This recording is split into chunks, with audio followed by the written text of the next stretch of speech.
Hello friends, स्वागत है आपका अपने YouTube channel make your future with us में। फ्रेंड्स, आज हम देखने जा रहे हैं, सीखने जा रहे हैं, समझने जा रहे हैं त्रिभुज, चतुर्भुज, घन घनाभ, वृत्त, बेलन, शंख, गोला, प्रिज्म और पिरामिड के फार्मूलों में बेसिक डिफरेंस और इनके बॉडी स्ट्रक्चर में जो डिफरेंस होता है, जो अंतर पाई जाती है, जो विसंगतियाँ पाई जाती हैं, उनके बारे में।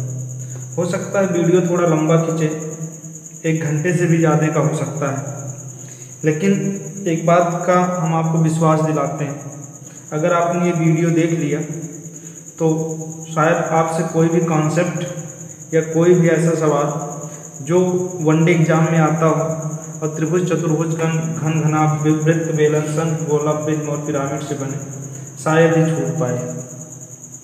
सवाल छूटने का बेसिक कारण होता है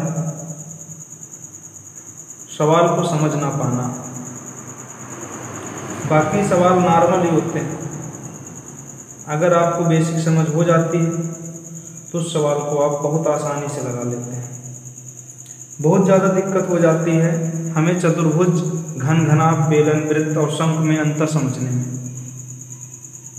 तो अगर हम स्टार्ट करें, सबसे पहले हम जितनी भी आकृतियाँ दी गई हैं उनको 2 आधार पर डिवाइड करेंगे। एक तो 2D आपने सुना होगा, 2D, और एक होती है आपकी 3D। अबे 2D और 3D क्या होती है? यहाँ 2 का मतलब आप तो समझते हैं 2, D का मतलब होता है डायमेंशन, भुजा, या इसी को हम भुजा कहना कम उचित है, लेकिन अगर हम दिशा बोलें तो ये ज़्यादा उचित होगा। इसका मतलब क्या है? ऐसी आकृतियाँ जिसमें 2 दिशाएं हैं उसको हम क्या बोलेंगे? 2D बोलेंगे। और ऐसी आकृतियाँ जिसमें 3 दिशाएं हैं उसको हम क्या बोलेंगे? 3D बोलेंगे। तो इस समय हम सिर्फ लिख दे रहे हैं कि 2D कौन सी है और 3D कौन सी है। आगे उसके बारे में चर्चा करेंगे, 2D क्यों है और ये 3D क्यों है। ये भी 2D है आपका, ये भी आपका क्या है? 2D है,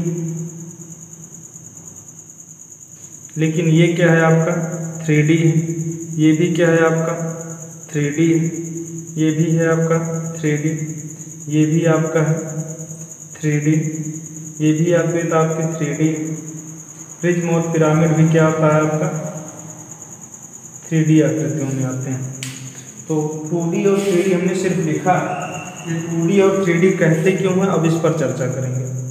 देखिएगा फ्रेंड्स, ऐसी आकृतियाँ जिसमें 2 ही डायमेंशन हो, 2 ही दिशाएं हों, इसका मतलब दिशाएं 3 होती हैं आकृतियों में, एक x एक्सिस, y एक्सिस और z एक्सिस होती है, जिसको हम इन आकृतियों में लंबाई बोल सकते हैं। लंबाई। दूसरी डायमेंशन हम बोलेंगे चौड़ाई, और तीसरी बोलेंगे हम ऊंचाई। इनको रखने का कोई सीरियल नहीं है, बस आप याद रख सकते हैं कि एक लंबाई होती है, एक चौड़ाई होती है, एक ऊंचाई होती है, लेंथ होती है, विड्थ होती है और हाइट होती है। ठीक, इनको डिफाइन कैसे किया जाएगा? किसमें लंबाई, चौड़ाई और ऊंचाई है, किसमें तीनों है और किसमें सिर्फ 2 ही है। ठीक, तो देखिएगा यहाँ हम 2 आकृतियों से आपको समझाने की कोशिश करेंगे। एक तो हमारे पास ये आकृति एक पॉलीथीन है। ठीक, ये पॉलीथीन है। अगर हम पूछें कि ये पॉलीथीन कैसी है तो आप इसको देख रहे होंगे, इस पॉलीथीन में सिर्फ और सिर्फ मोटाई छोड़ करके बाकी सब कुछ है। इसे अगर हम ऐसे प्लेन पे रखें इस डायरेक्शन में, ठीक, और इसको अगर हम 2 एक्सिस में डिवाइड करें, एक इस तरह से हो, ऊर्ध्वाधर हो, एक क्या हो, क्षैतिज हो। ठीक, तो इसमें 2 ही चीज़ है, एक क्षैतिज लाइन है और एक क्या? ऊर्ध्वाधर लाइन। इसका मतलब इसमें सिर्फ 2 ही दिशाएं हैं। अगर हम इसको यहाँ से यहाँ तक, अगर हम इसको लंबाई मानेंगे तो यहाँ से यहाँ तक हम इसको क्या मान सकते हैं? ऊंचाई मान सकते हैं। ये रखने के कंडीशन पर डिपेंड करता है कौन लंबाई है, कौन ऊंचाई है। ऐसे ही एक सीधा सा एग्जाम्पल, ये आप गेंद देख रहे हैं। अगर हम बोलें कि ये गेंद ऐसे अगर रख दी जाए, ठीक, और इसके ऊपर एक गेंद इस तरह से रख दी जाए, तो आप देख रहे होंगे इस गेंद के बीच की दूरी, यहाँ से यहाँ तक की दूरी, एक दूरी तो ये है, ठीक। एक दूरी आपकी इस डायरेक्शन से इस डायरेक्शन के बीच होगी, इसका मतलब एक दूरी आपको इस तरह से दिखाई जाएगी, ठीक। और एक दूरी आपकी इधर ऊपर की ओर उठी हुई दिखाई दे रही है, तो इसमें x भी है, y भी है, और ऊपर की ओर उठी हुई भुजा जो है ये क्या है आपका z एक्सिस है, तो इसलिए इसका नाम 3D है और इसका नाम क्या है 2D है, ठीक। तो आप वृत्त और जो है गोला, ये गोला कहलाएगा और ये क्या कहलाएगा वृत्त कहलाएगा। वृत्त जो आपका है 2D क्या है वो 2D है, लेकिन गोला इसको क्या बोला जाएगा, गोला बोला जाएगा। इसमें ये कौन सी आकृति है 3D आकृति, इसमें लंबाई भी है, चौड़ाई भी है और क्या ऊंचाई भी है, लेकिन इसमें ऊंचाई एकदम नहीं। उम्मीद है 2D और 3D में डिफरेंस समझ में आ रहा है। अब जैसे अगर हमें बोले कि त्रिभुज, अगर आप ये कहें कि त्रिभुज क्या है, त्रिभुज का सीधा से एग्जाम्पल कि ये आपके पास 3 लकड़ियां हों और उनके द्वारा घिरा हुआ भाग दिखाया जाए, इन तीनों भुजाओं, एक भुजा ये, दूसरी भुजा ये, तीसरी भुजा ये, इन तीनों भुजाओं के अंदर जो घिरा हुआ ये भाग है ये क्या कहलाएगा आपका त्रिभुज कहलाएगा। इन तीनों भुजाओं के द्वारा स्थल पर घिरा हुआ भाग क्या कहलाता है, त्रिभुज कहलाता है, ठीक। अगर हम इसकी बात करें, ये देख रहे हैं ये जो आपको तल दिख रहा है जिसको हम इंक लगा रहे हैं, ठीक, ये तो त्रिभुजाकार है, लेकिन इसमें बताइए अगर हम एक को लंबाई मान ले, एक को चौड़ाई मान ले, तो इसमें ऊंचाई भी तो है, इसलिए क्या है 3D है। जब ये त्रिभुज है, जब 2D है क्या है त्रिभुज है, लेकिन जब ये 3D बन जाता है, दो आकृतियाँ आपको समझ में आएंगी, या तो प्रिज्म होगा या तो वो पिरामिड होगा। प्रिज्म और पिरामिड में अंतर क्या होता है, ये बात की बात है, बस ये समझ लीजिए कि त्रिभुज 2D आकृति है, प्रिज्म और पिरामिड कैसी है 3D आकृति है। इन दोनों में आपको समझ में अंतर आया होगा, ठीक। ऐसे ही अगर हम बोलें कि ये आपके सामने वृत्त रखा हुआ था, क्या रखा हुआ था, ये वृत्त रखा हुआ था। अगर हम इस वृत्त के ऊपर ढेर सारे वृत्त रखते चले जाएं तो एक कंडीशन आएगी, ऐसी आएगी कि ऊपर की ओर उठ जाएगा, इसका मतलब ये बड़ा हो जाएगा। ये आकृति इस प्रकार का रूप धारण कर लेगी, ये तो पतला है लेकिन ये क्या हो जाएगा मोटा हो जाएगा। इसका मतलब ढेर सारे वृत्तों को रखते जाएं रखते जाएं रखते जाएं, तो इस प्रकार की जो आकृति बनेगी इसका नाम आपने पढ़ा होगा बेलन। क्या पढ़ा होगा, बेलन। अच्छा बताओ, इसका आधार का तल वृत्ताकार है कि नहीं, वृत्ताकार है। इसका मतलब इसमें आप जब वृत्त है, वृत्त में लंबाई और चौड़ाई तो आ गई, अब इसमें क्या ऐड हो गया, ऊंचाई ऐड हो गई, इसलिए बेलन जो है वो कैसा है आपका 3D। तो उम्मीद है कि इसको भी आपने समझ दिया होगा, बेलन को 3D को बोला जाता है, ठीक। एक आकृति ये है हमारे पास शंकु। अगर हम शंकु इसके आधार तल को देखें तो आधार तल आपको वृत्त दिख रहा हो, इसका मतलब अगर वृत्त है तो आधार में लंबाई और चौड़ाई है, बच्ची एक डायरेक्शन इसकी ऊपर की ओर उठी हुई है, ये इसका मतलब इसमें क्या है ऊंचाई है। ये भी शंकु भी कैसी आकृति हो गई आपकी 3D हो गई, ठीक। इतनी बातें उम्मीद है समझ में आ गई होंगी आपको।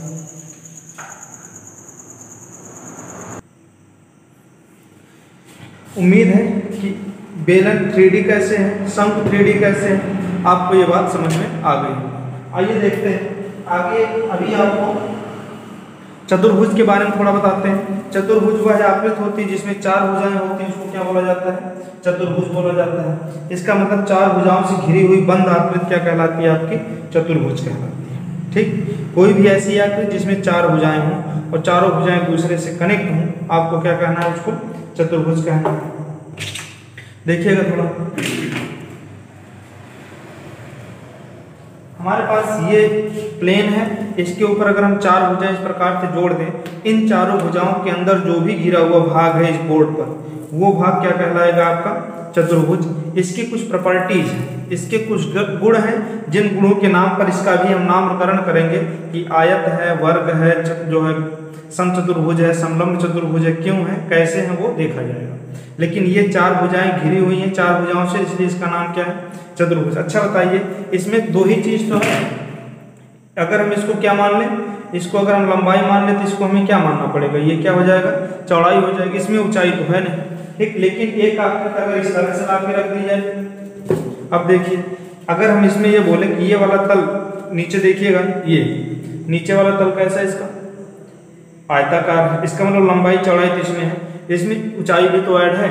इसका मतलब जब इसमें ऊंचाई ऐड हो जाती है तब इस आकृति, ये आकृति कैसे बन जाती है 2D से 3D बन जाती है। इसका मतलब इसमें लंबाई हो गया, चौड़ाई हो गया और क्या हो गया ऊंचाई हो गया। इसका नाम आयत है और इसका नाम क्या है, घनाभ है। क्यों हो गया, क्योंकि इसमें क्या होगी, लंबाई चौड़ाई और ऊंचाई होगी। ठीक, तो उम्मीद है ये बात भी आपको समझ में आई होगी कि आयत 2D कैसे है और घनाभ जो है 3D कैसे है। इसी के साथ देखिएगा एक आकृति आपकी ये, इसको भी अभी देखेंगे। अब इसमें अगर अपने बोर्ड पर, इस बोर्ड पर मैं इन चारों रेखाओं को से मिलाते हुए एक रेखा खींच दें तो बोर्ड पर जितनी जगह घेरेगी वह जगह क्या, वो आकृति क्या कहलाएगी, आपकी वर्ग कहलाएगी। ठीक, और ऐसे ही अगर हम ये बोलें कि एक आकृति इस तरह से बन जाए, देखिएगा इस तरह से हो जाए। ठीक, अब ये बताइएगा इसकी चारों भुजाएं बराबर है, इसकी चारों भुजाएं क्या है, बराबर है। इसका मतलब नीचे भी बराबर है। तो अगर इसमें ये लंबाई होगी और ये चौड़ाई होगी तो ये क्या कहलाएगी, इसकी ऊंचाई कहलाएगी।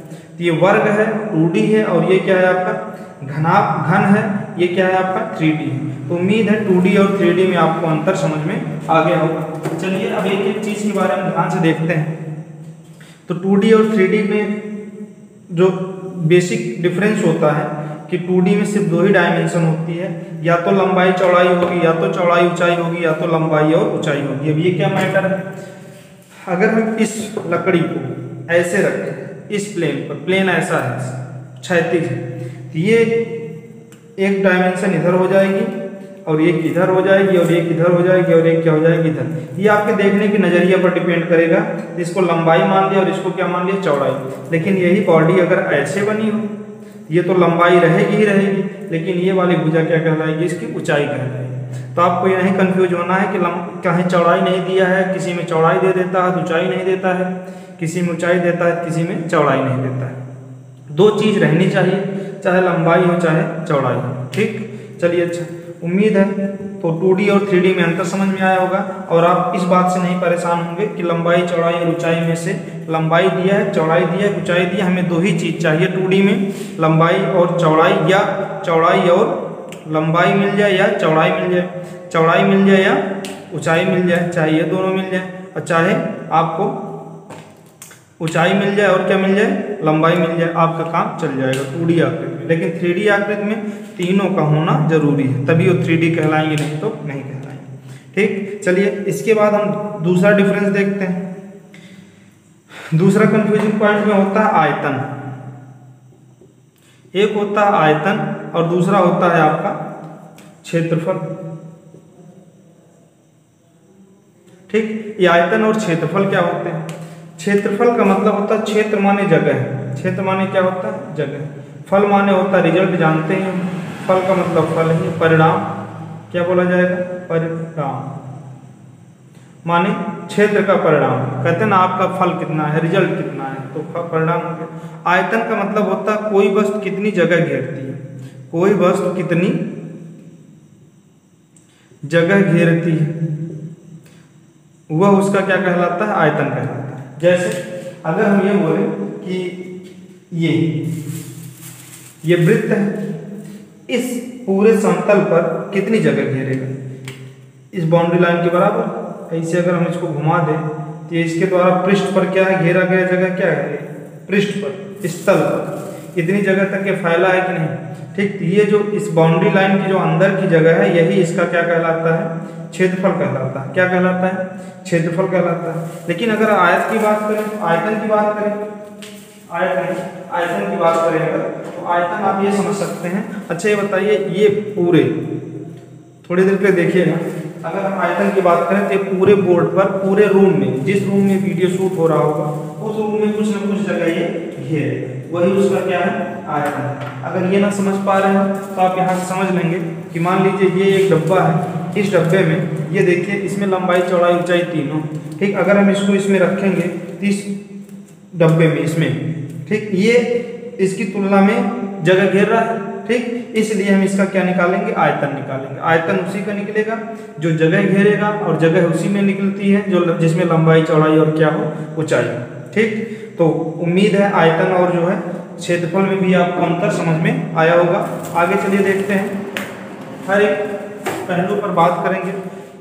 ठीक, तो ये त्रिभुज हो गया,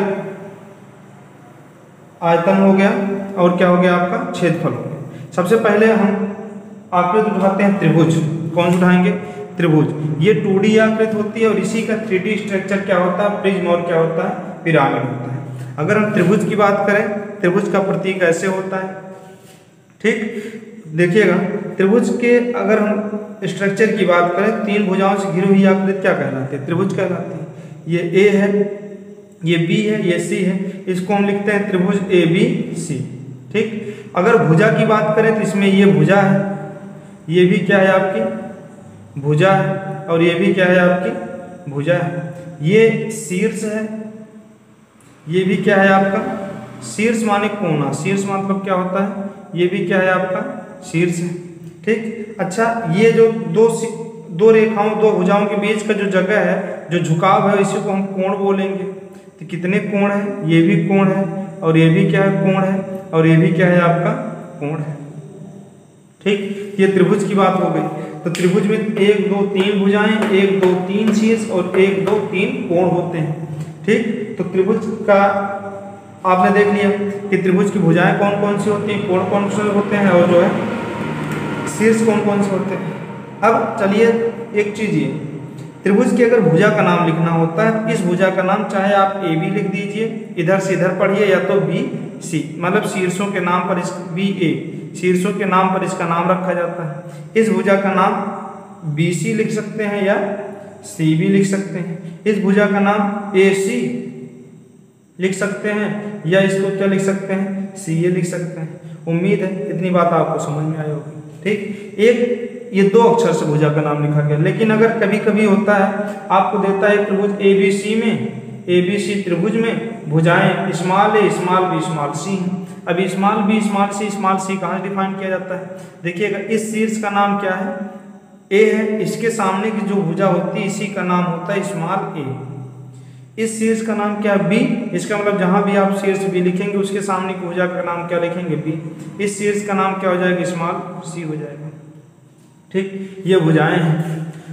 तो इतनी बातें आपको समझ में आ गई होंगी कि ये त्रिभुज का नाम क्या कैसे लिखा जाता है, और त्रिभुज के जो है भुजाओं के नाम कैसे लिखे जाते हैं। अब बात आती है शीर्षों के नाम कैसे लिखे जाते हैं। तो शीर्षों के नाम जिस शीर्ष पर जो अक्षर लिखा जाता है उसी के नाम पर उसका नाम पड़ जाता है। जैसे इस शीर्ष का नाम शीर्ष C होगा, इसका नाम शीर्ष A होगा, और इसका नाम शीर्ष B होगा। चलिए आगे देखिएगा। इसके बाद एक चीज और, कोण लिखना। कोण कैसे लिखा जाता है, कोण लिखने के तरीके क्या हैं, तो चलिए देखते हैं। जैसे मान लीजिए इस कोण का नाम, इस कोण को हम 1 नंबर देते हैं, कोण 1 बराबर, इसी को हम लिख सकते हैं कोण A, और इसी को लिख सकते हैं। देखिएगा चाहे हम इधर से जाएं इधर निकल जाएं, अगर इधर से जाएंगे तो कौन पड़ेगा, BAC, ये हो जाएगा कोण BAC, ठीक। और इधर से जाएंगे तो ये हो जाएगा आपका CAB, इसी को हम लिख सकते हैं कोण CA, ठीक। ऐसे अगर हमें इसको लिखना होगा, हम इधर से यहाँ इधर निकल जाएं, इसका मतलब ABC या CBA हो जाएगा। इस कोण का नाम अगर लिखना हो तो हम लिखेंगे कोण C या BCA या ACB, ये कोण के नाम होते हैं, ठीक। तो उम्मीद है इतनी बातें आपको समझ में आ गई होंगी, ठीक। तो आगे चलते हैं। इसके बाद देखते हैं चतुर्भुज के बारे में, चतुर्भुज कैसे पहचानेंगे। चलिए देखिएगा, आइए देखते हैं चतुर्भुज क्या होता है। चतुर्भुज 4 भुजाओं से घिरी हुई आकृति को क्या बोला जाता है, चतुर्भुज बोला जाता है। चतुर्भुज में कितनी भुजा होती है, भुजा की संख्या कितनी होती है, 4, ठीक। तो चतुर्भुज 4 प्रकार के होते भी हैं, थोड़ा देख लीजिएगा 1 मिनट। चतुर्भुज कितने प्रकार के होते हैं, 4 प्रकार के होते हैं, ठीक। सॉरी 4 नहीं 5 प्रकार के हमें पढ़ने। कितने प्रकार के पढ़ने, 5 प्रकार के पढ़ने। एक तो होता है समांतर चतुर्भुज, समांतर चतुर्भुज। एक होता है आपका आयत, एक होता है आपका समचतुर्भुज, एक होता है आपका वर्ग, और एक होता है आपका समलंब चतुर्भुज, ठीक। तो समांतर चतुर्भुज, आयत, समचतुर्भुज, वर्ग और समलंब चतुर्भुज। थोड़ा इसमें अंतर देखिएगा। समांतर चतुर्भुज और आयत दोनों एक ही आधे गुण एक जैसे रखते हैं, बस कुछ ही डिफरेंस होता है, और डिफरेंस अभी हम सीखेंगे। समचतुर्भुज और वर्ग भी एक जैसे होते हैं। ठीक, तो समचतुर्भुज और वर्ग भी कैसे होते हैं? एक जैसे होते हैं। अभी इस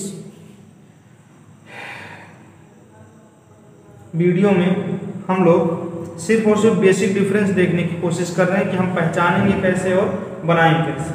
ठीक, बाकी हर एक टॉपिक पर सेपरेट वीडियो होगा जिसमें आपको उससे संबंधित उसके गुण और उससे संबंधित उसके सारे जो फार्मूले लिखे जाएंगे।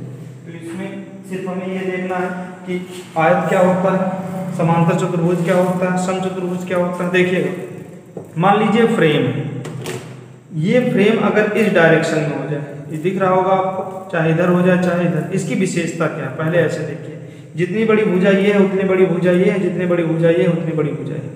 जब कोई दो रेखाएं एक दूसरे के ऊपर सीधी खड़ी हों, मतलब एक रेखा ये खींच दें और इसके ऊपर एक रेखा ऐसे खींच दें, तो ये जो कोण होता है ये 90 डिग्री का अगर है तो ये दोनों रेखाएं एक दूसरे के लंबवत कहलाती हैं। ठीक, इस कंडीशन में तो ये क्या है? लंबवत हैं। ठीक, अगर हम इसको किसी भी डायरेक्शन में झुका दें, ये डायरेक्शन, अब ये जो आकृत बोर्ड पर ये बनाएंगे, इस आकृत का नाम क्या कहलाएगा? आपका समांतर चतुर्भुज कहलाएगा। समांतर चतुर्भुज इसका नाम इसलिए पड़ा है क्योंकि इसमें आमने सामने की भुजाओं का जो जोड़ा होता है, ये जोड़ा इसके, एक जोड़ा ये, दूसरा जोड़ा ये दोनों समांतर भी हैं और बराबर भी हैं। दोनों चीजें होना चाहिए, समांतर भी हैं और बराबर भी हैं। ये जोड़ा भी समांतर भी है और क्या है? बराबर भी है, इसलिए इसका नाम क्या हो गया? समांतर चतुर्भुज हो गया।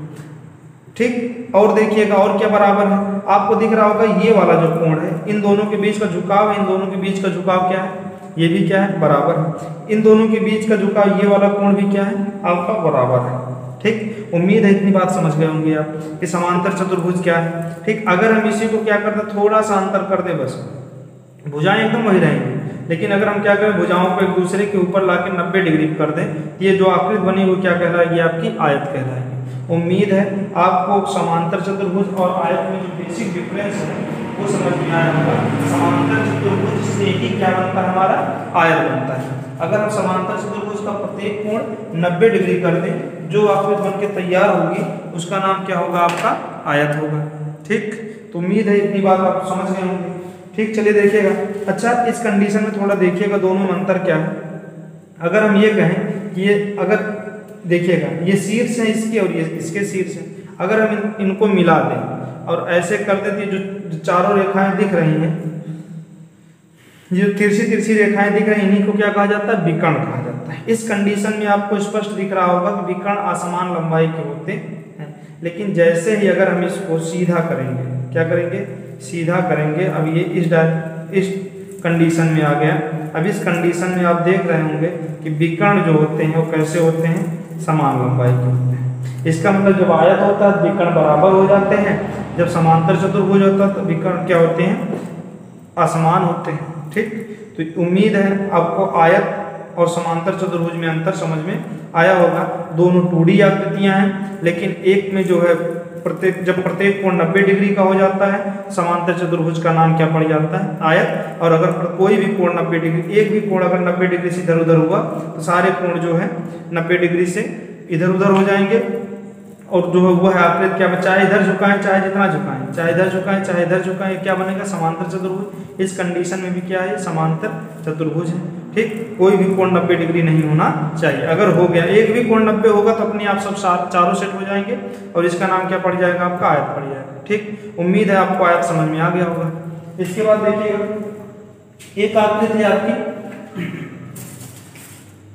अगली आकृति है आपकी समचतुर्भुज। समचतुर्भुज क्या होता है? पहले वर्ग देखिए, समचतुर्भुज से ही वर्ग बनता है, लेकिन उसके पहले सबसे पहले वर्ग देखिए। आपको जितनी लंबी ये रेखा दिखाई दे रही होगी, जितनी लंबी ये रेखा दिखाई दे रही होगी, उतनी ये चारों रेखाओं की लंबाई क्या बराबर है। इसका मतलब ये बोर्ड पर जो भी आकृति बनाएंगी, अगर हम इसको किनारे किनारे लगा दें मार्कर, इस समय जो बनेगा वो एकदम चारों भुजाएं एक दूसरे के से 90 डिग्री का कोण बनाते हुए रहेंगी। ठीक, ये जो आकृति बनेगी क्या बनेगी? वर्ग बनेगी। लेकिन अगर हम इसको थोड़ा सा मोड़ दें इधर, अब ये बताइए, चाहे इधर मोड़े चाहे इधर मोड़े, अब भुजाएं तो बराबर है, जो भुजा ये थी वही भुजा ये है, वही भुजा ये है, वही भुजा ये, लेकिन कोण क्या हो गए? कोण चेंज हो गए। ठीक, कोई भी कोण अब 90 डिग्री नहीं रहा। ठीक। अब इस कंडीशन में इसका नाम समचतुर्भुज हो जाएगा।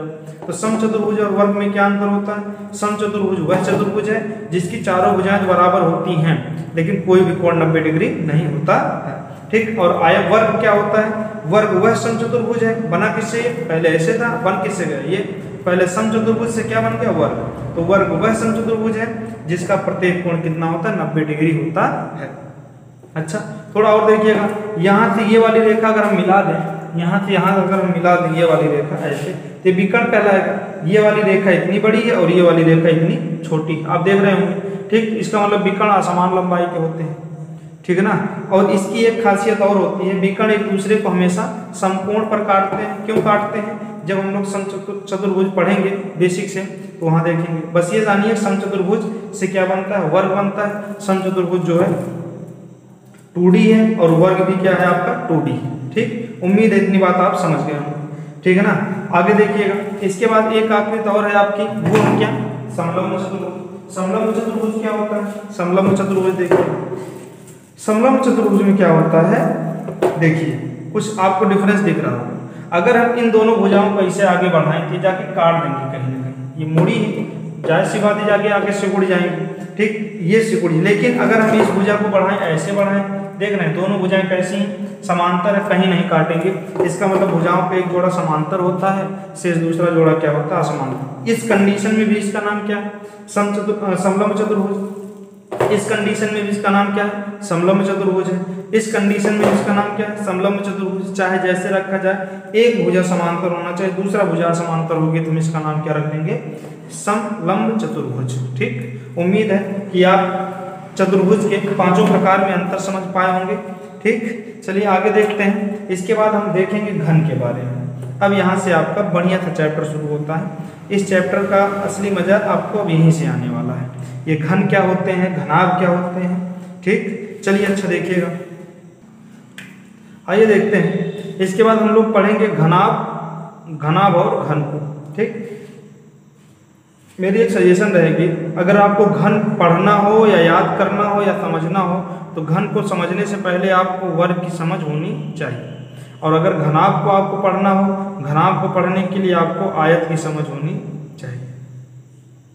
आपको आयत का फार्मूला कंप्लीट होगा तो घन का फार्मूला 100% कंप्लीट हो जाएगा। आयत की समझ होगी तो घन की समझ आपको 100% हो जाएगी, ठीक। यहाँ हम सबसे पहले देखने चल रहे हैं घनाभ के बारे में। तो घनाभ के बारे में हम लोग विस्तृत पढ़ेंगे। यहाँ घनाभ का फार्मूला भी देखेंगे। घनाभ में सबसे पहले हम ये देखेंगे कोर क्या होती है, कोर या किनारा, ठीक। हम लोग देखेंगे कोना क्या होगा, इसी को साइड भी कहा जाता है, इसको कॉर्नर कहा जाता है। हम लोग देखेंगे फलक क्या होगा, फलक या क्या पृष्ठ क्या होगा, ठीक। हम लोग देखेंगे आयतन का फार्मूला क्या होगा, ठीक। पार्श्व पृष्ठ का फार्मूला क्या होगा, पार्श्व पृष्ठ का फार्मूला क्या होगा, संपूर्ण पृष्ठ क्या होगा, संपूर्ण पृष्ठ क्या होगा, ठीक। और विकर्ण का फार्मूला क्या होगा। इसके बाद आधार का क्षेत्रफल क्या होगा, आधार का क्षेत्रफल। ये सब आपको लग रहा होगा इतनी चीजें हैं, कैसे याद होंगे। वीडियो देखते देखते आपको सारी चीजें क्लियर हो जाएंगी, इस बात का दावा करते हैं, ठीक। चलिए सबसे पहले देखिएगा, हम स्टार्ट करने जा रहे हैं घनाभ, ठीक।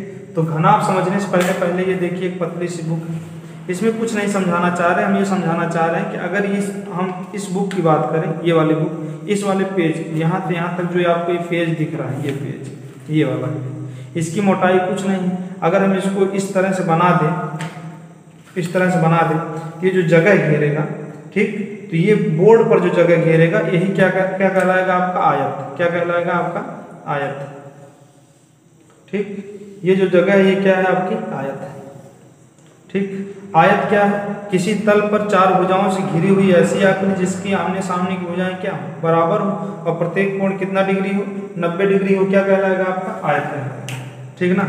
चलिए और भी थोड़ा समझिएगा। जैसे अगर हम ये बोलें ये एक मोटी सी बुक है, इसमें अगर एक पेज की बात करें, ये वाला पेज, ये अगर ये पेज है तो ये क्या है आपका आयत है। अगर हम ये कहें कि अच्छा ठीक है, अगर हम इस पेज इस ऐसे अगर हम रख दें इसको, तो ये सिर्फ आयत रहेगा। और अगर हम इसमें पेज जोड़ते चले जाएं तो ढेर सारे आयत मिल करके एक मोटी सी क्या बना देंगे, बुक बना देंगे। अच्छा, इसका जो शेप है, ये जो शेप है ये कैसा है इसका? आप बोलेंगे सर ये आयताकार है, हम बोलेंगे सही है, लेकिन इसमें लंबाई और चौड़ाई आ गई कि नहीं? अगर हम इसको ऊंचाई मान लें, तो इसको चौड़ाई मान लें और इसको लंबाई मान लें, इसमें देखिएगा एक डायमेंशन और भी आ गई है, ऊंचाई हो गई। इसका मतलब ये क्या बन गया? घनाभ बन गया। तो घनाभ किससे बनेगा आपका? आयत से ही बनेगा। ठीक, उम्मीद है इतनी बात आपको समझ में आ गई होगी। घनाभ किससे बनेगा आपका? आयत से ही बनेगा। अब चलिए अच्छा इसको हटाते हैं और आते हैं अपने पुराने स्ट्रक्चर पर जो हमारे सामने घनाभ बन के रखा गया। ये देखिए, चलिए अच्छा देखिएगा। देखिए इसमें सबसे पहले हमें देखना कोर क्या होती है। कोर माने होता है किनारा। तो ये जो साइड किनारे किनारे भाग है, ये वाला, ये वाला, ये यहाँ, ये वाला, ये वाला, ये वाला, ठीक, ये सब क्या है? आपके कोरे हैं। ठीक, या इसी को हम किनारा बोलेंगे। अगर हम किनारे की बात करें तो आप जिस रूम में रहते हैं उसमें भी आप किनारे जोड़ सकते हैं। अच्छा बताइए, एक किनारा ये, दूसरा, तीसरा, चौथा, इसका मतलब 4 ऊपर है तो 4 कहाँ हो जाएंगे? आपके नीचे हो जाएंगे। 4 4 कितने हो गए? 8। अच्छा, ये सारे किनारे जोड़ लिए गए हैं, एक किनारा ये बचा है, 8 है 9 और ये क्या हो जाएगा? 10, 10 एक 11 और एक क्या हो जाएगा आपका? 12 हो जाएगा। उम्मीद है आपको ये बात समझ में आ गई होगी। किनारों की संख्या कितनी होती है? घनाभ में 12 होती है। ठीक, तो किनारे मतलब जहाँ 2 साइडें मिलती हैं वहाँ क्या बनता है? किनारा बनता है। जैसे अगर हम ये बोले कि अच्छा ये देखिएगा, ये 2 साइडें हैं इसकी, मान लीजिए एक इधर की है और एक इधर की है। ये जहाँ जाके दोनों मिल जाएंगी वहाँ एक क्या बन जाएगा? किनारा बन जाएगा। तो ये क्या बन जाएगा आपका? किनारा।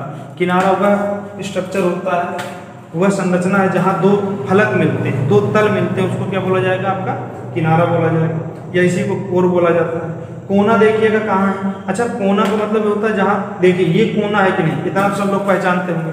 अच्छा, यहाँ कौन कौन सा मिला है आके? ये वाला मिला है आके, ये वाला मिला है और ये वाला। जहाँ 3 फलक आके माने 3 तल आके मिलेंगे वहाँ क्या बनेगा? आपका कोना बनेगा। 1 कोना, 2 कोना, 3 कोना और कितना है? 4 कोना। 4 कोना यहाँ है तो 4 कोना कहाँ हो जाएगा? यहाँ हो जाएगा। 5, 6, 7 और 8, टोटल कितने कोने हो गए? 8 कोने हो गए। ठीक, इसके बाद अगला है आपका फलक या पृष्ठ। फलक या पृष्ठ क्या होता है? पृष्ठ का मतलब इसी को हम तल भी लिखेंगे। क्या लिखेंगे? तल लिखेंगे। कोने कितने हो गए भाई आपके? 8 हो गए। फलक माने पृष्ठ ना।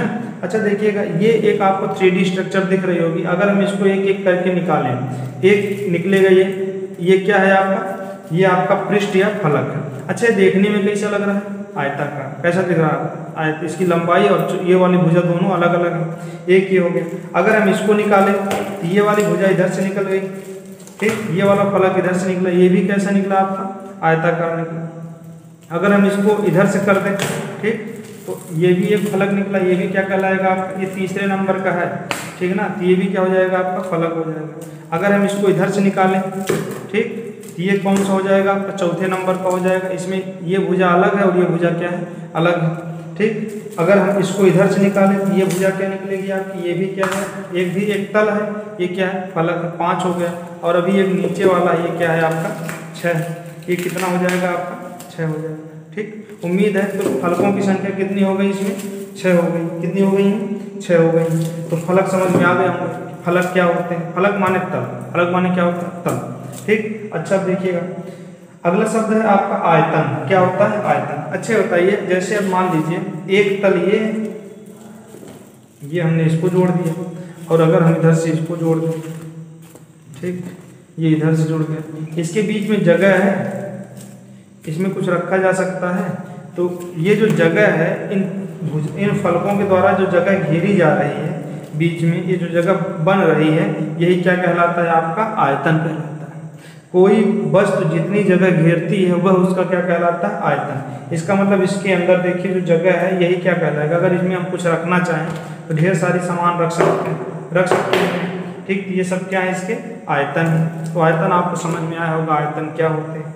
ठीक, आयतन और क्षेत्रफल में एक बार फिर अंतर समझिएगा। क्षेत्रफल का मतलब ये वाला जो तल, इसका ये वाला जो तल है सपाट, ये इस पर कितनी जगह घेरेगा बोर्ड पर, ये इसका क्या है? क्षेत्रफल है। और ये पूरा स्ट्रक्चर कितनी जगह घेर रहा है, ठीक, वह उसका क्या है? आयतन है।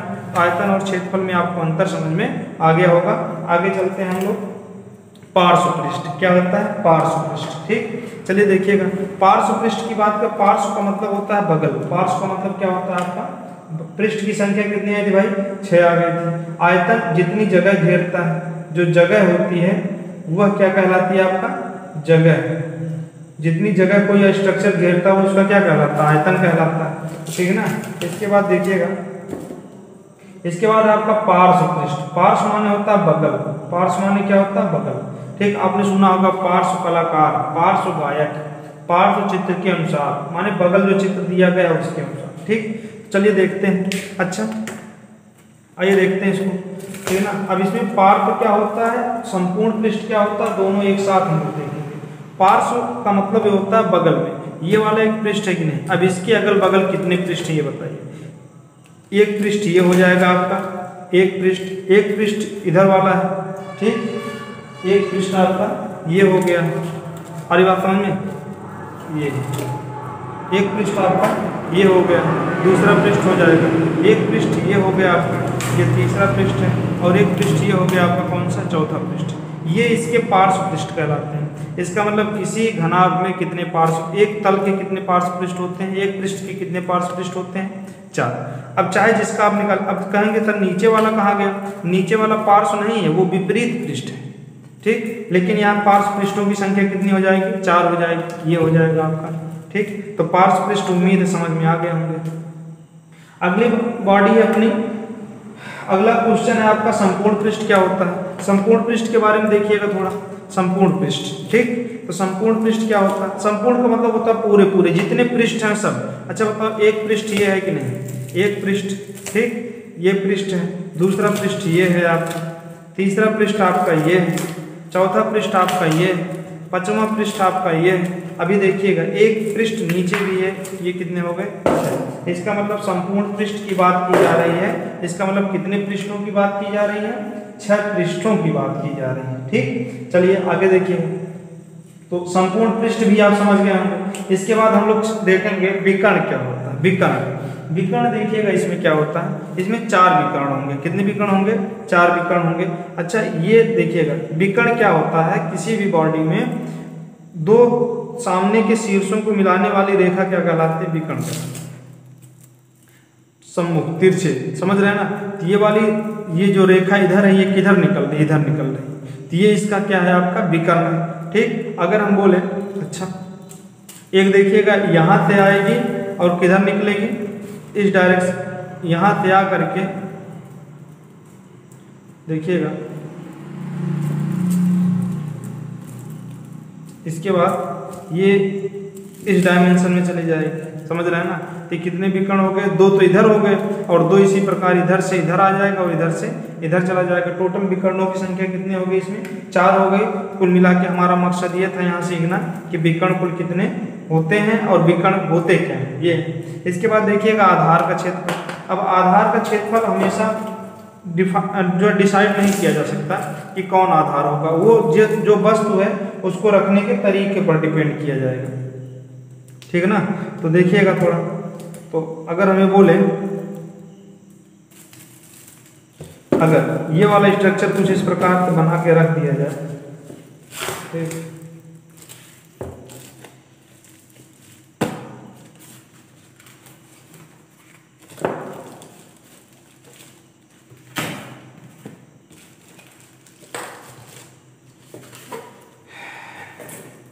चलिए देखिएगा, मान लीजिए ये है आपका घनाभ। ठीक, अच्छा अब ये इधर है ना, इस पर रखा हुआ था ना, ये क्या बन जाएगा आपका? आधार। क्या बन जाएगा आपका? आधार। ठीक, आधार का क्षेत्रफल माने इस वाले आकृति का क्षेत्रफल, ये वाला। तो ये आपको कैसा दिख रहा है? आयताकार। इसका मतलब इस आयत का क्षेत्रफल, इस आयत का क्षेत्रफल, फिर से बोल रहा हूँ मैं, जिस पे रखी जाती है बॉडी, वही बॉडी जो है उस कंडीशन में उस घनाभ का आधार का क्षेत्रफल होता है। अगर हम इसको इस प्रकार से रख दें, जो नीचे वाला तल है उसका क्षेत्रफल इसके आधार का क्षेत्रफल होगा। तो उम्मीद है आप ये भी समझ गए होंगे आधार का क्षेत्रफल क्या होता है। चलिए अब हम ये सीखने जा रहे हैं कि कुछ फार्मूले होते हैं, ठीक, जो है आयत और क्या है? घनाभ पर डिपेंड होते हैं। थोड़ा देखिएगा आयत और घनाभ पर संबंधित फार्मूले क्या हैं। सबसे पहले देखिएगा आयत की, अगर हम बात करें आयत, दोनों फार्मूलों को एक साथ हम सीखेंगे। एक आयत है आपका और एक आपका क्या है, घनाभ है। ठीक, आयत में क्या क्या हम निकाल सकते हैं, क्षेत्रफल निकालेंगे, इसके बाद हम क्या निकालेंगे, परिमाप निकालेंगे, इसके बाद हम क्या निकालेंगे, विकर्ण निकालेंगे। ठीक, अब देखिए अगर इन तीन चीज़ों की आपको बेसिक जानकारी है, आयत से संबंधित जितने क्वेश्चन बनते हैं आप सब लगा ले जाओगे। खर्चा वगैरह जो भी निकालना रहता है वो यहीं से होकर के गुजरता है। देखा जाता है खर्चा कैसे निकाला जाना है, सवाल पर डिपेंड करेगा। जब सवाल लगाए जाएंगे, कुछ वीडियो पड़े हैं आयत के, आप वहां से देख सकते हैं कि जो है प्रैक्टिकली वहां भी कराया गया है कि आयत का जो है सवाल कैसे सॉल्व किया जाता है। घनाभ में क्या पूछा जाएगा आपसे, आयतन, आयतन पूछा जाएगा, परिमाप नहीं पूछा जाएगा, परिमाप नहीं पूछा जाएगा। क्षेत्रफल पूछने का तरीका चेंज हो जाता है। क्षेत्रफल आपसे पृष्ठीय क्षेत्रफल पूछा जाएगा, पृष्ठीय क्षेत्रफल नहीं, पृष्ठीय क्षेत्रफल दो प्रकार से पूछा जाएगा, या तो पार्श्व पृष्ठ का पूछ लिया जाएगा, पार्श्व पृष्ठ का पूछ लिया जाएगा, या तो आपको पूछ लिया जाएगा संपूर्ण पृष्ठ का, संपूर्ण पृष्ठ का क्षेत्रफल पूछ लिया जाएगा। ठीक, इसके बाद आपसे विकर्ण पूछा जा सकता है, विकर्ण पूछा जा सकता है, ये डायरेक्ट क्वेश्चन बनते हैं इस पर। ठीक है ना, ये जो क्षेत्रफल घनाभ में पूछने का जो तरीका होता है वो दो तरीके से पूछा जाता है, एक तो पृष्ठीय क्षेत्रफल पे या तो पृष्ठ पर। और पृष्ठ कैसे पूछे जाते हैं, दो प्रकार से, या तो पार्श्व पृष्ठ का पूछा जाएगा या तो संपूर्ण पृष्ठ का पूछा जाएगा। अगला है आपका विकर्ण पूछा जा सकता है। ठीक, तो चलिए अच्छा सबसे पहले देखते हैं आयत का क्षेत्रफल क्या होता है। आयत, ठीक, अच्छा ये एक आकृति है, हम इसको बोल सकते हैं कि क्या है, आयत है। इसमें हम मानते हैं कि इसकी मोटाई नगण्य है, इसका मतलब इसमें लंबाई और चौड़ाई है। अगर हम इसको बनाएंगे तो आप ये कहोगे कि ये इस प्रकार से बन जाएगा। अगर लाइनों को हम सीधा मान लें थोड़ी देर के लिए तो ये क्या बनेगा, एक आयत बन जाएगी। ये जितनी जगह इस पर घेर रहा है ये बाउंड्री लाइन, ये क्या है, इसकी आयत है। ठीक, तो ये आयत है, ये मिला देते हैं, ये लंबाई हो जाएगा और ये क्या हो जाएगा, चौड़ाई हो जाएगा। ठीक है ना, चलिए देखिएगा थोड़ा। अगर हम बोलें कि आयत का क्षेत्रफल क्या होता है, तो याद रखिएगा जब दो चीजें एक दूसरे पर 90 डिग्री का कोण बना देती हैं तो उनका गुणा करने पर हमें क्या निकल के आ जाता है, क्षेत्रफल आ जाता है। इसका मतलब इसका जो क्षेत्रफल होगा लंबाई गुणे क्या हो जाएगा, आपका चौड़ाई हो जाएगा। क्या हो जाएगा, लंबाई गुणे चौड़ाई हो जाएगा। ठीक, परिमाप देखिएगा, परिमाप में क्या होता है, परिमाप यहाँ दो शब्द से मिलकर बना, परि और क्या बना है, माप। परिमाने होता है चारों ओर, परिमाने क्या होता है, चारों ओर, और माप माने क्या होता है, नापना या मापना। माप माने क्या होता है, मापना। ठीक, सुनिएगा, देखिए अच्छा परिमाने होता है चारों। अब ये बताओ, ये जैसे मान लीजिए था, अब इसके चारों मापने का मतलब यहाँ से होकर के यहाँ जाओ, फिर यहाँ जाओ, फिर यहाँ जाओ, फिर यहाँ जाओ ना, ये क्या कहलाएगा, आपका परिमाप। लेकिन आप कहेंगे सर यहाँ से यहाँ जाने का मतलब L दूरी चलना, ये दूरी है, दूरी को हमने यहाँ किस अक्षर से लिख दिया, L से, और ये दूरी किससे लिख दिया हमने, B से।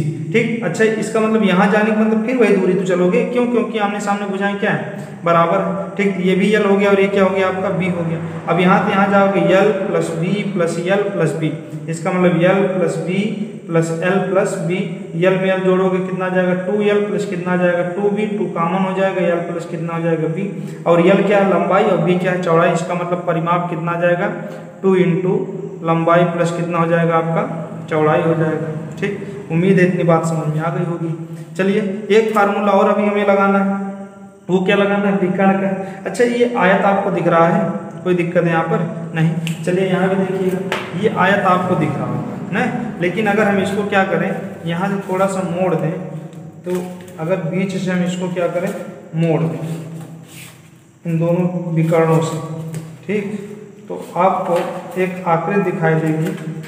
ठीक, ये देखिएगा, ये अगर हम इसको ऐसे मोड़ दें तो ये आपको एक समकोण त्रिभुज दिख रहा होगा। ये वाली भुजा इस वाली भुजा पर 90 डिग्री होगी, समझ रहे हैं ना, और ये वाली भुजा क्या होगी, आपकी तिरछी वाली होगी। इसका मतलब ये जो आयत होता है, अगर इसको बीच से इसे मोड़ दिया जाए तो दो त्रिभुजों में बढ़ जाता है। वो दोनों त्रिभुज कैसे होते हैं, समकोण त्रिभुज होते हैं और समान क्षेत्रफल वाले होते हैं। मतलब जितना क्षेत्रफल इसका होगा उतना क्षेत्रफल इसका होगा। मतलब जितनी जगह ये वाली आकृति घेरेगी यहाँ से यहाँ तक, उतनी ही आकृति ये वाली जगह घेरेगी। अच्छा चलिए बताइएगा, ये वाली भुजा थोड़ा इसको साफ लिखते हैं।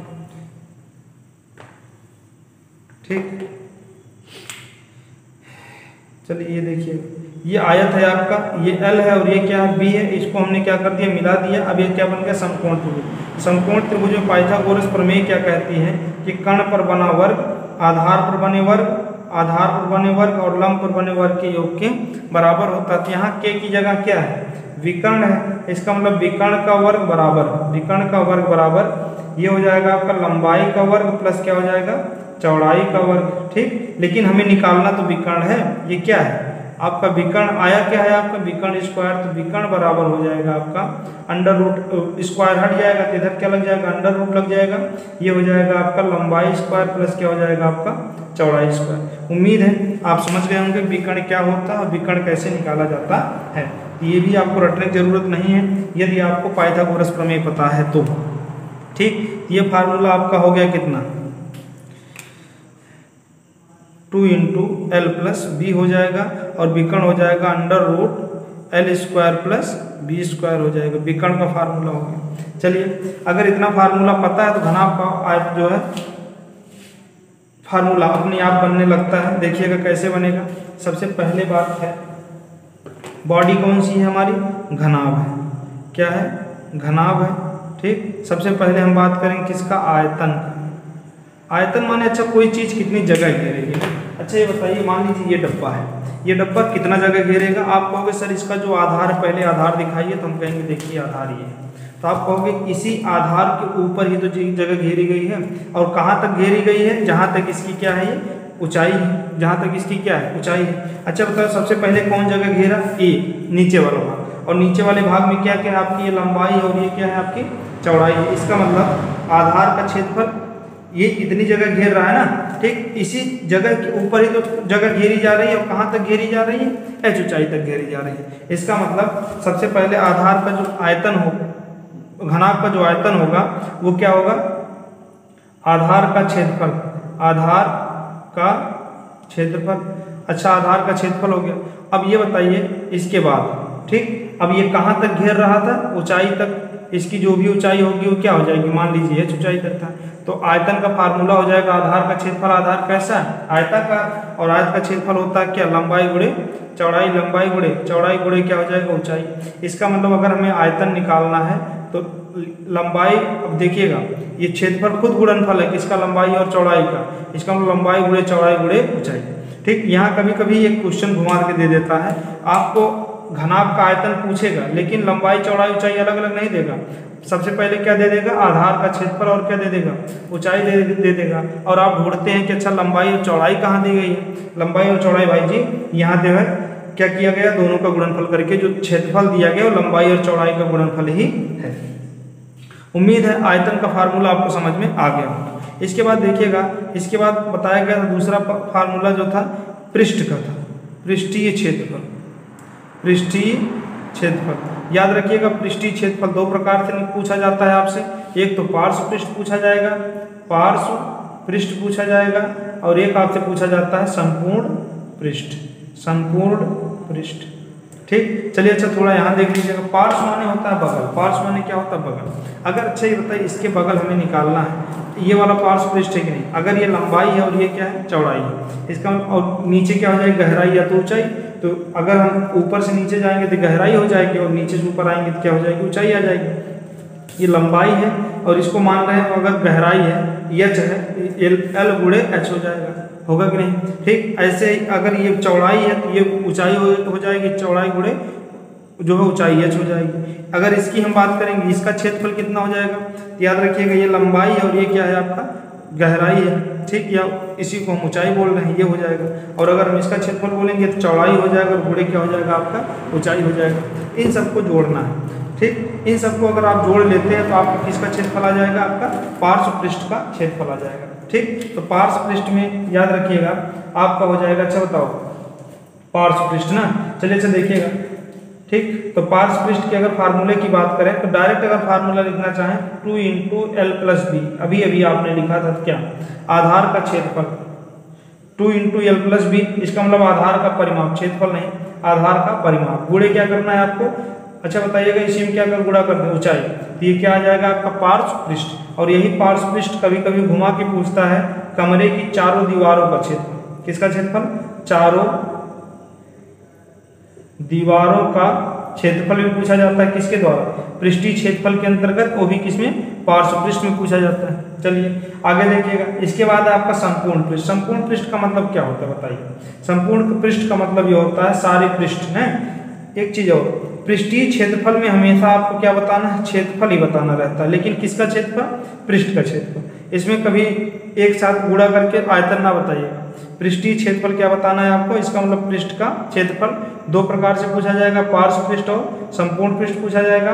पार्श्व पृष्ठ का मतलब बगल बगल के पृष्ठ और संपूर्ण पृष्ठ का मतलब सारे पृष्ठ। अच्छा बताइए, सारे पृष्ठ इसमें जो भी 6 पृष्ठ हैं, 6 पृष्ठ में से 3 पृष्ठ, 6 देखिएगा इसमें 6 पृष्ठ हैं, 6 पृष्ठों में से 2 पृष्ठ एक ही माप के हैं। कैसे हैं वो दिखा रहे हैं आपको। जितना ये वाला इधर वाला है उतने ही क्या है ये वाला।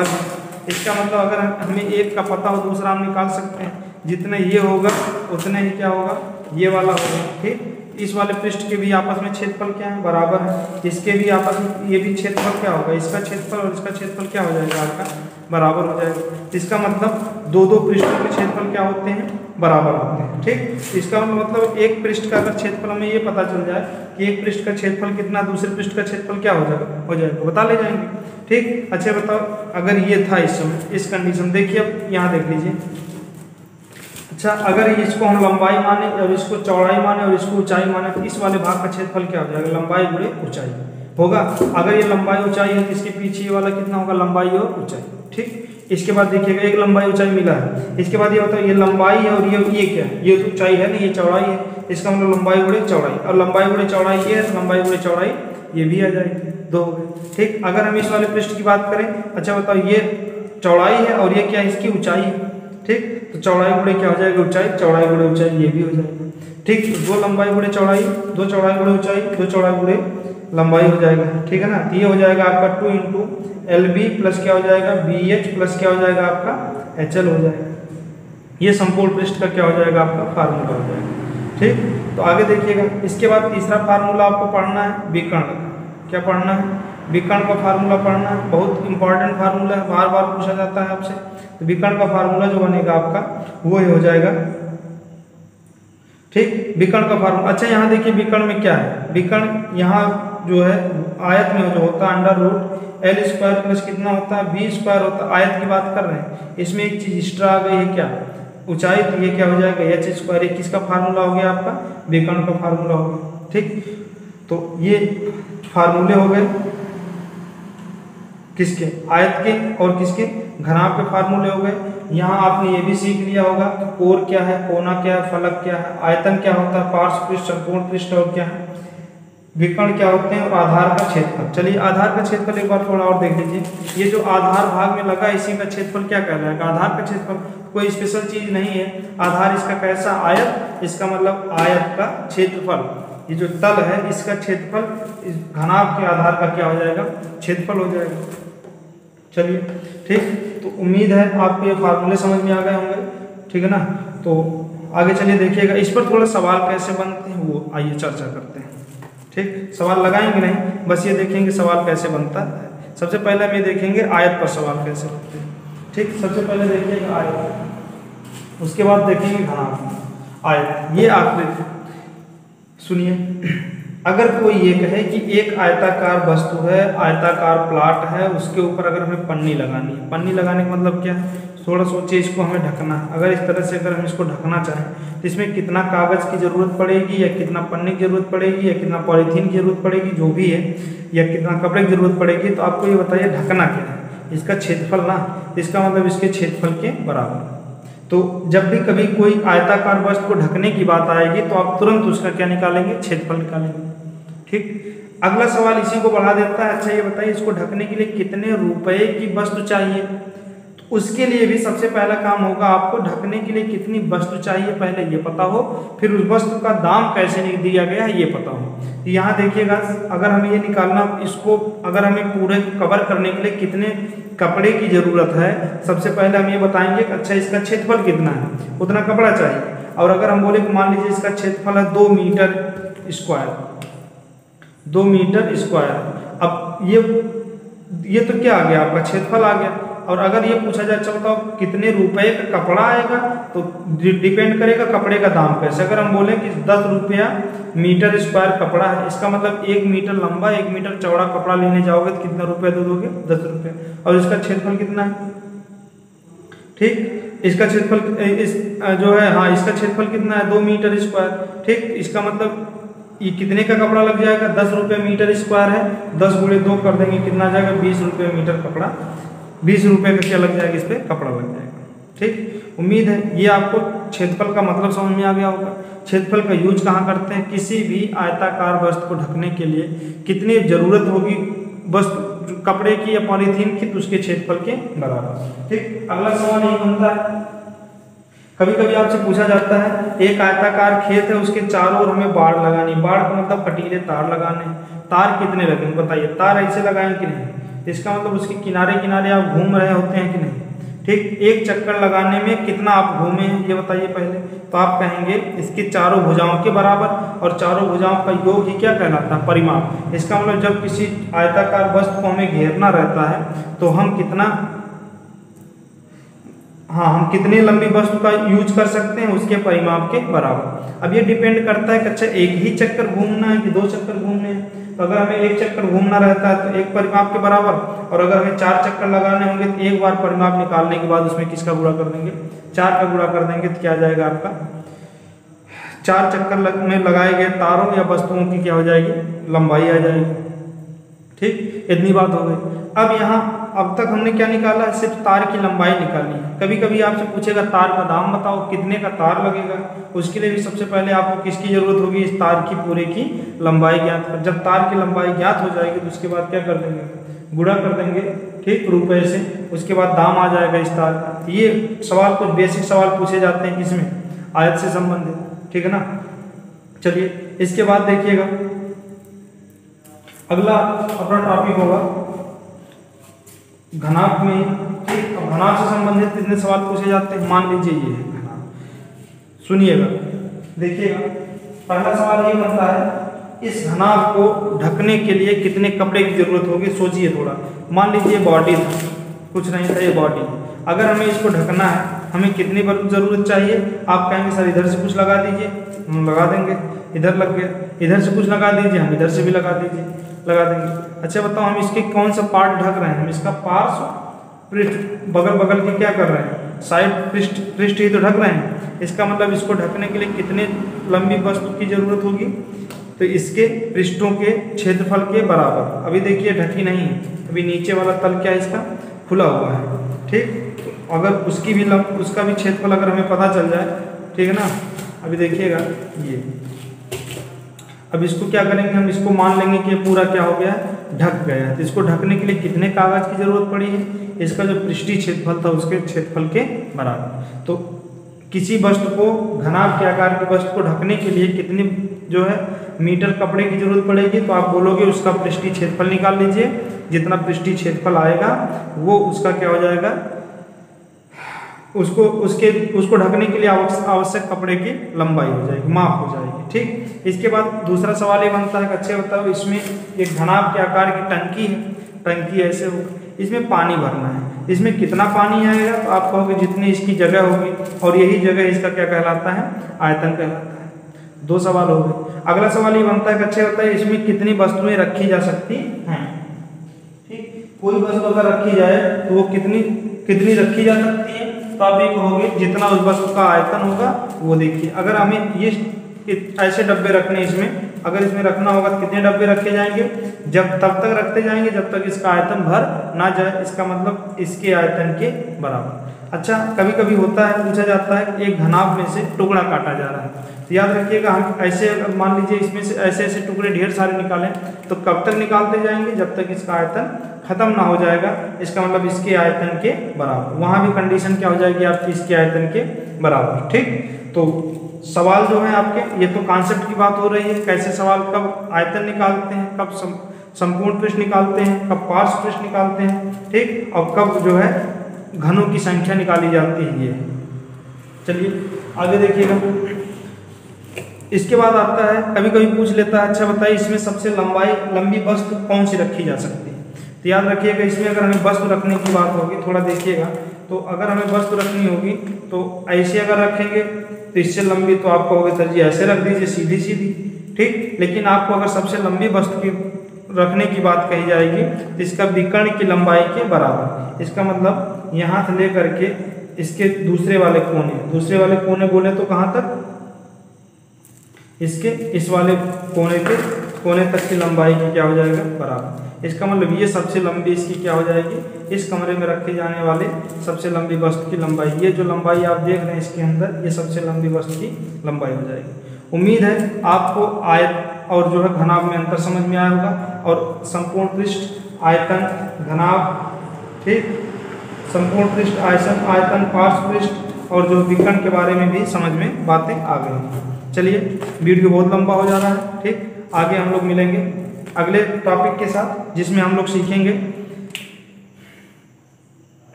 घन के बारे में। और घन के बारे में जानने से पहले हमें किसके बारे में जानना होगा, वर्ग के बारे में। तो वर्ग की चर्चा होगी और किसकी चर्चा होगी, घन की चर्चा होगी, ठीक। वीडियो देखने के लिए धन्यवाद। अगर वीडियो पसंद आया हो वीडियो को लाइक शेयर करिएगा, ठीक।